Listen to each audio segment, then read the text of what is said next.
Bienvenidos a todos. Hoy en la materia de Derecho Agrario para estudiantes de cuarto año de la carrera de Ciencias Jurídicas realizamos la unidad de aprendizaje que titula La propiedad agraria en la Constitución Política del Estado. En una primera parte realizaré una breve retroalimentación de la clase anterior, empleando diapositivas y fichas gráficas. Luego procederé al desarrollo de la clase y se realizará un debate abierto donde se pretende analizar el concepto del derecho agrario y otros ordenamientos jurídicos. Para realizar la transferencia de lo aprendido, trabajamos de manera grupal resolviendo un cuestionario y la síntesis de lo avanzado. Finalmente, se solicita que se desarrolle una tarea problema para la siguiente clase.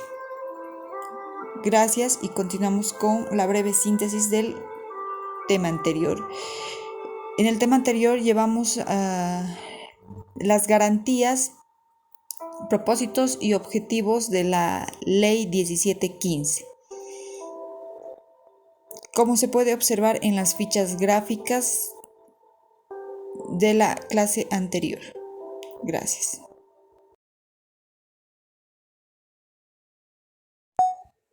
Hola, ¿cómo están? Mi nombre es Rocío Patricia y hoy quiero hablarles sobre la propiedad agraria en la Constitución Política del Estado. Si bien al hablar de propiedad agraria necesariamente tenemos que hablar de derecho agrario, por ello nos vamos a permitir tocar como base las legislaciones bolivianas, principalmente en lo que refiere a las clases de propiedad agraria. Previamente quisiera hablar, antes de dar una definición de la propiedad agraria, quisiera que hablemos sobre la propiedad de bienes en general, que está amparada por la Constitución Política del Estado, la misma que establece que todas las personas tienen derecho a la propiedad privada, ya sea individual o colectiva, siempre y cuando se establezca o se cumpla con una función social o una función lícita. Asimismo, podemos establecer que se garantiza la propiedad privada siempre y cuando el uso no sea perjudicial para el interés colectivo. Entonces, podríamos decir que la propiedad agraria también se encuentra protegida por la Constitución Política del Estado. El Estado reconoce, protege y garantiza la propiedad agraria individual y la propiedad agraria colectiva o comunitaria de la tierra, en tanto ésta cumpla con una función social o una función económica social, bajo la premisa de la tierra es para quien la trabaja. Si se dan cuenta, existe una similitud con la propiedad de bienes en general y con la propiedad agraria. Es en ese sentido que podríamos reforzar el concepto de la propiedad agraria y decir que la propiedad agraria es la propiedad sobre la tierra y sobre la producción que existe. La ley 1715, modificada por la ley 3545, establece dos clases de propiedad agraria: la propiedad agraria individual y la propiedad agraria colectiva o comunitaria. Vamos a ir viendo unos cuadros que vamos a ir detallando por categorías y qué características tienen cada una de estas, una por una, para saber ir viendo. Olvidé que también hay unas propiedades agrarias especiales, que son las tierras fiscales y también las áreas protegidas. Pero vamos a ir desglosando poco a poco para tener un mejor entendimiento. Bueno, ahora vamos a hablar sobre la clasificación de la propiedad. Ya habíamos hablado un poco sobre la propiedad agraria individual y la propiedad agraria comunitaria.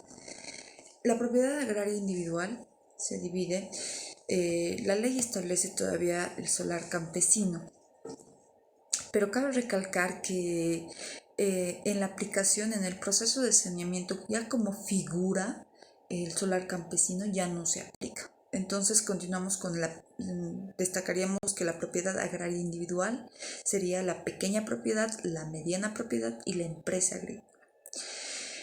En tanto, la propiedad agraria comunitaria o colectiva está comprendida por los territorios o tierras indígenas originarias campesinas o campesinos y por las propiedades comunitarias.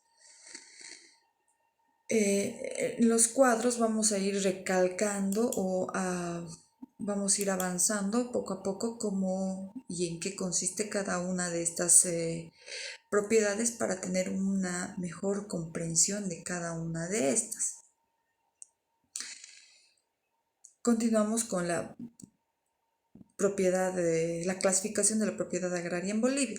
Vamos a recalcar que la propiedad individual es la pequeña propiedad, la mediana propiedad y la empresa agropecuaria, por un lado. Por el otro está la propiedad colectiva, que está conformada por las tierras comunitarias de origen y las propiedades comunarias. Vamos a empezar a desglosar esto y para poder avanzar un poco más rápido y entender el concepto y lo que la ley estipula para cada una de estas categorías que se le da a la clasificación de la propiedad agraria. La pequeña propiedad es la fuente de recursos de subsistencia del titular y de su familia, es decir, el dueño o el beneficiario y su familia son los que mantienen este predio a través de su trabajo, utilizan esto para subsistir, este terreno, trabajan la tierra. Continuamos con la mediana propiedad.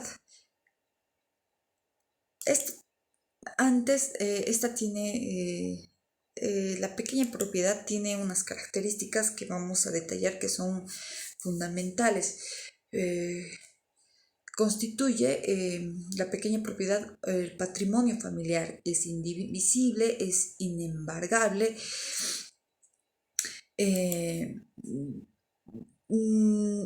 no se revierte en la medida en la que no se prohíbe, este predio puede ser vendido, no se paga impuestos y es susceptible de ser heredado.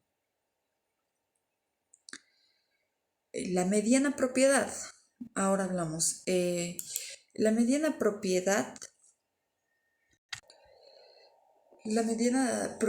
a diferencia de las anteriores propiedades que hemos mencionado, pertenece a personas naturales jurídicas y se explota con el propósito de generar recursos, o sea, y puede contar con la participación de trabajadores asalariados, empleando medios técnico-mecánicos. Su volumen principal de producción se destina al mercado nacional o al mercado interno nacional.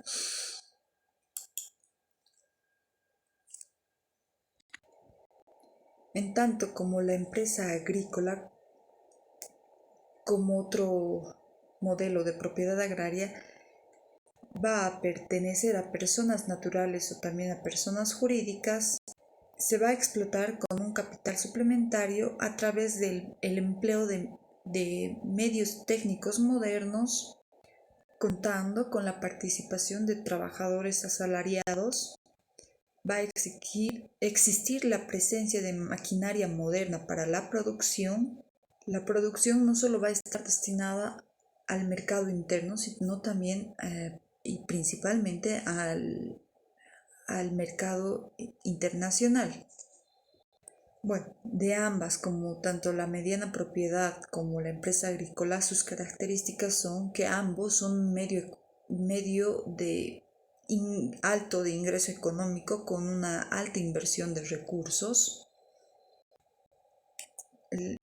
Necesita la participación del personal asalariado con la presencia de maquinaria moderna para la producción. Asimismo, los productos son destinados al mercado interno y al mercado internacional.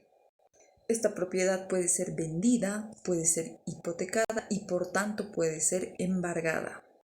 Además, necesariamente debe pagar un impuesto a la tierra y es susceptible de ser heredada. Vamos a ir a la última parte de la clasificación de las propiedades agrarias. Vamos a hablar de las tierras comunitarias, indígenas originarias, campesinas. Estas se caracterizan por ser espacios geográficos que son el hábitat de los pueblos o comunidades o sindicatos indígenas originarios, de los cuales han tenido tradicionalmente acceso de donde se mantienen, desarrollan sus productos, su forma de organización, su economía social y su cultura, de modo que estas comunidades aseguran su sobrevivencia y su desarrollo. Entre sus características, como decíamos, que viven en las comunidades, los pueblos indígenas originarios, según sus formas de organización y economía y cultura. Están compuestas por comunidades o mancomunidades, son consideradas tierras colectivas. Y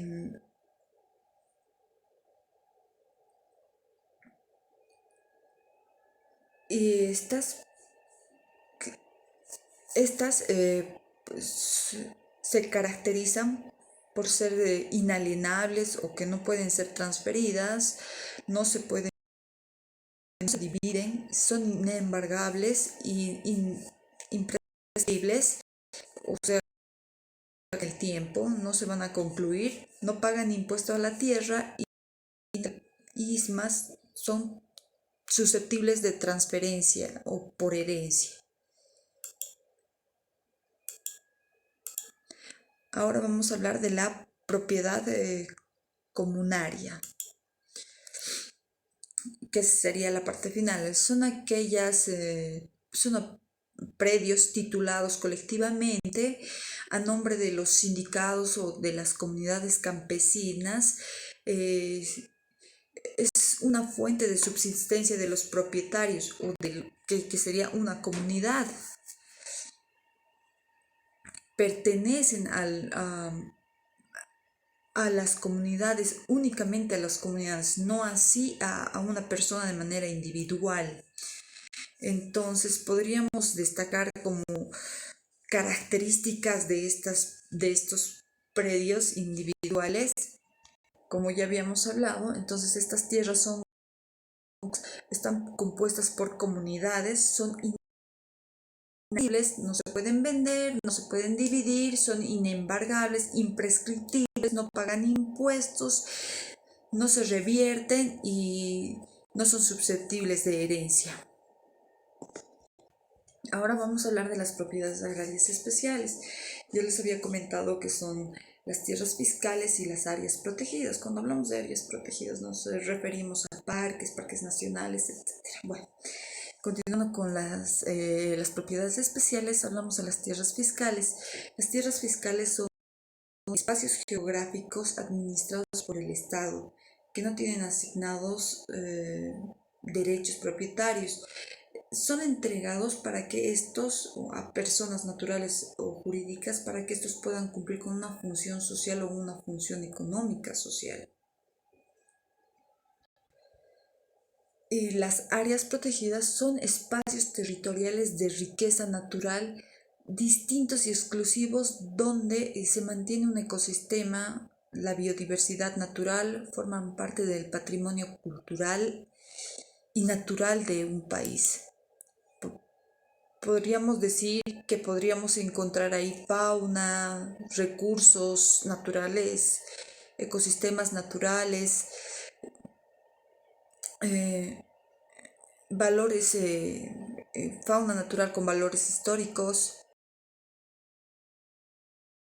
y administración del Estado. En suma, podríamos decir que la propiedad agraria está dividida en la propiedad agraria individual, propiedad agraria colectiva y las propiedades agrarias especiales, en las cuales se encuentran las tierras fiscales y las áreas protegidas bajo la administración del Estado. Con esto vamos a ir concluyendo lo que se refiere a la clasificación y la caracterización de las propiedades agrarias en Bolivia. Bueno, ahora vamos a hablar de las modalidades de saneamiento. La ley en el artículo 64 establece las modalidades de saneamiento que son la primera, saneamiento simple, SANSIN, saneamiento integrado al catastro legal, CATSAN, y saneamiento de tierras indígenas originarias campesinas. Esta es una manera muy general de mencionarlas, vamos a ir desglosando poco a poco para un mejor entendimiento. Empezamos con el saneamiento simple. El saneamiento simple, SANSIN, se ejecuta a pedido de parte. Se ejecuta a pedido de parte y puede ser solicitada por una persona natural o jurídica fuera de las áreas predeterminadas de saneamiento. Cuando se trata de un saneamiento de oficio es cuando se encuentra un conflicto de derechos. Puede ser en propiedades agrarias, puede ser en parques nacionales, en reservas fiscales, en otras áreas o en áreas que están destinadas para la ejecución de proyectos de interés público. Continuamos con el saneamiento integrado al catastro, CATSAN.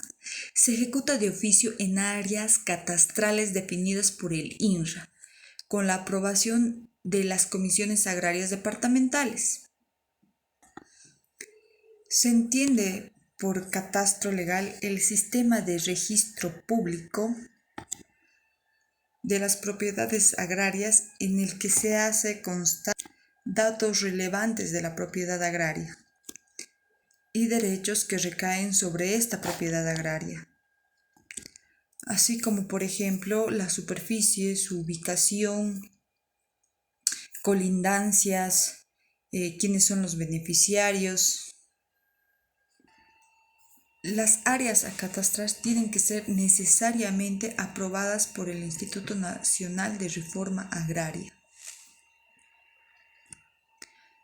Previa identificación en gabinete de esta área catastral y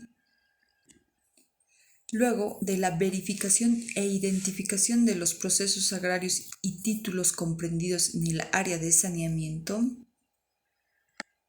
un tercer paso será la medición o mensura del área a catastrar. Luego, emitir una resolución administrativa o suprema para cada una de estas propiedades catastrales. Y finalmente, otorgar títulos ejecutoriales a los interesados que no tenían su título. Y finalmente, otorgar los certificados de saneamiento a los propietarios que ya tenían un título. Por tanto, se podría decir que el saneamiento catastral se encarga de elevar esa información que se tenía en gabinete para formalizarlo, actualizar datos a fin de otorgar un certificado de saneamiento o un título. Bueno, continuamos con el saneamiento de tierras comunitarias indígenas originarias, campesinas. Se ejecuta de oficio o a pedido de parte. Está destinado a otorgar derecho propietario sobre las tierras indígenas originarias campesinas en favor de los pueblos indígenas originarios para que se aseguren los espacios geográficos que les constituyen el hábitat de las comunidades. Las personas que pueden solicitar el saneamiento de estas tierras comunitarias de origen son los representantes designados por la misma comunidad, pueden ser normalmente los denominan secretario general. Ellos deben de acreditar su cargo, que vienen en representación de determinada comunidad o sindicato, con una serie de documentos que son, por ejemplo, su acta de posesión, una nómina de afiliados que normalmente siempre tienen, y la personería jurídica del sindicato. Bueno, la ley ha creado un instrumento, si se podría decir, para la solución de conflictos, que es el saneamiento interno. Vamos a hablar a grandes rasgos de esto. En una posterior clase posterior video podríamos explicar más a profundidad lo que es el saneamiento interno. Pero vamos a hacerlo de una manera más breve y decir que el saneamiento se encarga de solucionar conflictos. Normalmente dentro de las comunidades hay una cantidad de parcelas, y estas parcelas suelen tener diferentes conflictos, ya sea por la servidumbre, colindancia, número de beneficiarios o titulares, etc. Entonces, el saneamiento interno está para que esos conflictos se solucionen antes de iniciar el proceso de saneamiento. Entonces, facilita de gran manera ya la etapa de campo cuando se está realizando el saneamiento. Bueno, finalmente, a manera de síntesis de la clase, vamos a decir que hemos comprendido y hemos desarrollado el concepto de propiedad agraria, la clasificación y sus características y las modalidades de saneamiento. Para la siguiente clase realizaremos la tarea problema, que se encuentra detallada en la rúbrica. Muchas gracias y hasta la próxima clase.